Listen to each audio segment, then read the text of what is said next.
বিগত কয়েক বছর ধরে যে ফেক সার্টিফিকেট ইস্যু হয়েছে, সেই ফেক এসটি সার্টিফিকেট নিয়ে অন্যান্য রাষ্ট্রের লোকেরা তারা চাকরি করছেন। তারা আমাদের যে সংরক্ষণ যে কোয়ার্টার রয়েছে, সেই সংরক্ষণ কোয়ার্টার থেকে আমরা আস্তে আস্তে করে আমাদের সংখ্যা কমে যাচ্ছে। এই সমস্ত বিষয় নিয়ে আজকে আমরা এসডিও সাহেবের সঙ্গে দেখা করেছি। সারা রাজ্য জুড়ে আবারও পশ্চিমবঙ্গ আদিবাসী কল্যাণ সমিতির পক্ষ থেকে ফেক এসটি সার্টিফিকেট ইস্যুতে আধিকারিকদের সঙ্গে দেখা করছেন আদিবাসীরা। গত সোমবার 31শে জানুয়ারি পশ্চিমবঙ্গ আদিবাসী কল্যাণ সমিতির দক্ষিণ দিনাজপুর জেলা শাখার পক্ষ থেকে সদস্যরা ডিএম, পিও কাম ডিডব্লিউ এবং বারুইপুর এসডিওর আধিকারিকের সঙ্গে দেখা করলেন আদিবাসীরা। মূলত দুয়ারে সরকার প্রকল্প এবং সেই সঙ্গে আরও সাধারণ পদ্ধতির মাধ্যমে আদিবাসীদের এসডিও সার্টিফিকেট দেওয়ার বিষয়টি অন্তত যত্ন সহকারে এবং যাবতীয় নথি দেখে তবেই যেন তপশিলি উপজাতি শংসাপত্র দেওয়া হয় তারই আবেদন করা হয় সংগঠনের পক্ষ থেকে। কেননা ইদানিং লক্ষ্য করা যাচ্ছে বহু সংখ্যক আদিবাসী শ্রেণীর মানুষ কোনো অসৎ উপায় বা কোনোভাবে তপশিলি উপজাতি শংসাপত্র হাতিয়ে নিয়ে বিভিন্ন ধরনের সরকারি সুযোগ সুবিধা এবং শিক্ষা, চাকরি এবং বিভিন্ন জনপ্রতিনিধিমূলক ক্ষেত্রগুলিতে ব্যবহার করেছে, ফলে প্রকৃত আদিবাসীরা বঞ্চিত হচ্ছেন।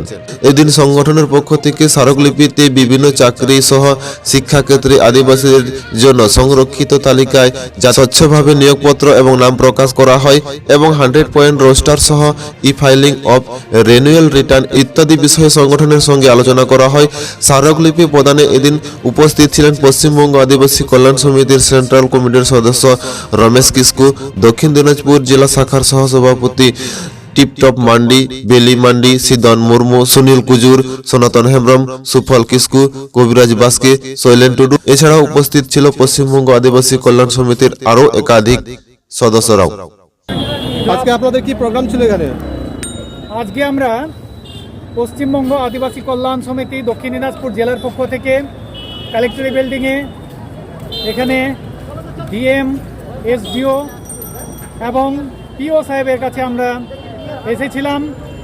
আমাদের এর আগে গত 2021 সালের আগস্ট মাসে ফেক এসটি সার্টিফিকেট চারিদিকে যেভাবে ছড়িয়ে পড়েছে তার জন্য এবং সেই সঙ্গে সঙ্গে দুয়ারে সরকার প্রকল্প যেটা চলছিল, সেই দুয়ারে সরকার প্রকল্প চলাকালীন বিভিন্নভাবে আদিবাসীরা বিভিন্ন পদবি, চৌধুরী, দাস, সাহা, বিশ্বাস বিভিন্ন পদবি ধারণ করে তারা কেউ বা বেদিয়া, কেউ বা সাঁওতাল, কেউ বা মুন্ডা বা ওরাও এই সমস্ত সাবকাস্ট দেখিয়ে তারা কিন্তু সার্টিফিকেট নিয়ে গেছে।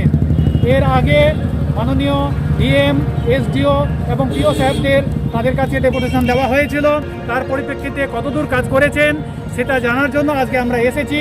তারা কথা দিয়েছেন যে কিছু কিছু কেস তারা ধরেছেন এবং সেইগুলো তারা পিআরআই করার জন্য পাঠিয়েছেন এবং কিছু কাজ করা হয়ে ওঠেনি, যেটার প্রতিশ্রুতি আজকে দিলেন।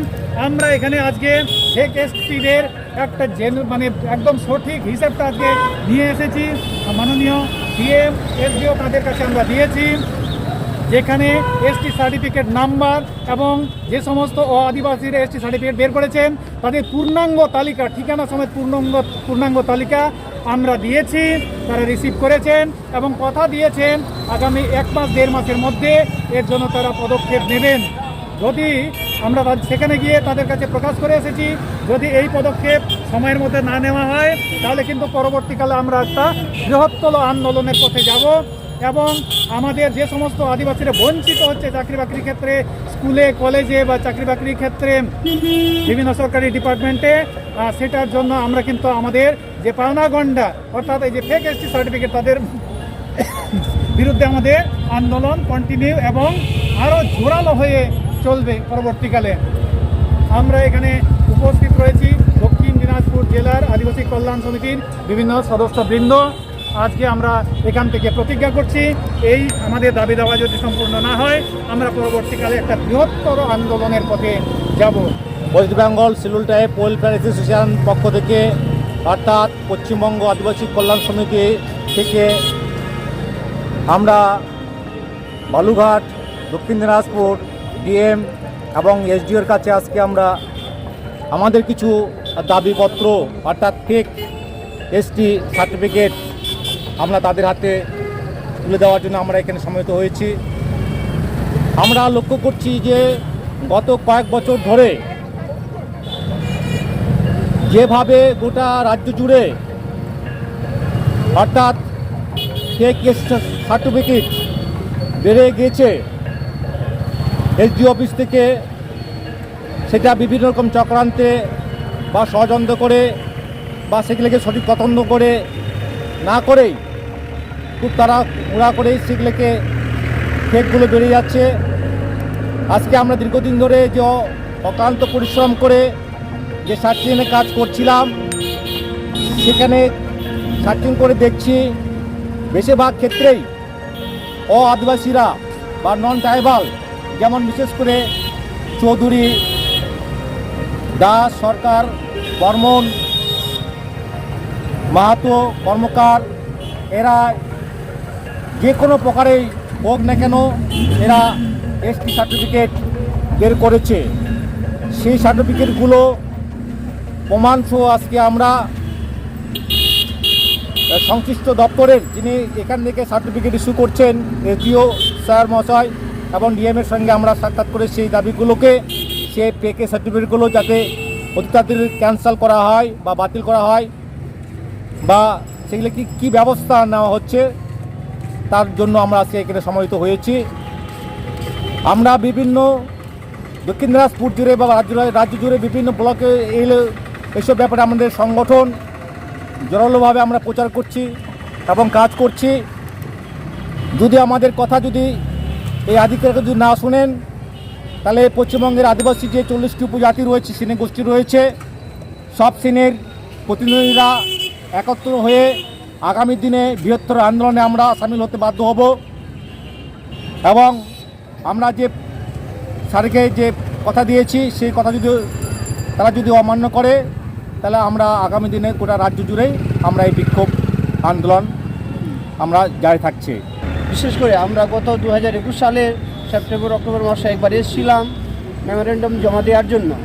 ওই উক্ত মেমোরেন্ডামে জমা দেওয়ার আসল বিষয় ছিল যে হারে ইদানিং অর্থাৎ সাম্প্রতিক ভুয়ো এসটি বা ফেক এসটি বা অনেকে জালিয়াতি এসটি সার্টিফিকেট হাতিয়ে নিয়ে বিভিন্ন সংস্থানে অর্থাৎ চাকরি বাকরি ক্ষেত্রে তারা আমাদের সংরক্ষণ স্থানে প্রবেশ করছে। আজকে আমরা পুনরায় এসেছি ডিএম, এডিএম, এসডিও সাহেবের সঙ্গে দেখা করার জন্য এবং সেই পূর্ব দিনের যে মেমোরেন্ডাম জমা দিয়েছিলাম তার খোঁজ খবর নেওয়ার জন্য। ওনারা আশ্বাস দিয়েছেন সেই কাজগুলো চলছে, তদারকি কাজ চলছে। ওনারা আশ্বাস দিলেন যে যত সম্ভব খুব তাড়াতাড়ি এই কাজ তারা এগিয়ে নিয়ে যাবেন, যাতে আমরা অরিজিনাল অর্থাৎ যারা এসটি আমরা সঠিক জায়গায় পৌঁছাতে পারি, আর এসটি ভাইরা তারা যথাযথ তাদের সার্টিফিকেট বাতিল করে বা তাদেরকে বিভিন্ন জায়গা থেকে কর্মচ্যুত করা হয়। এর জন্য আমরা আজকে আবার পুনরায় এই দাবি জানিয়ে এলাম। ধন্যবাদ।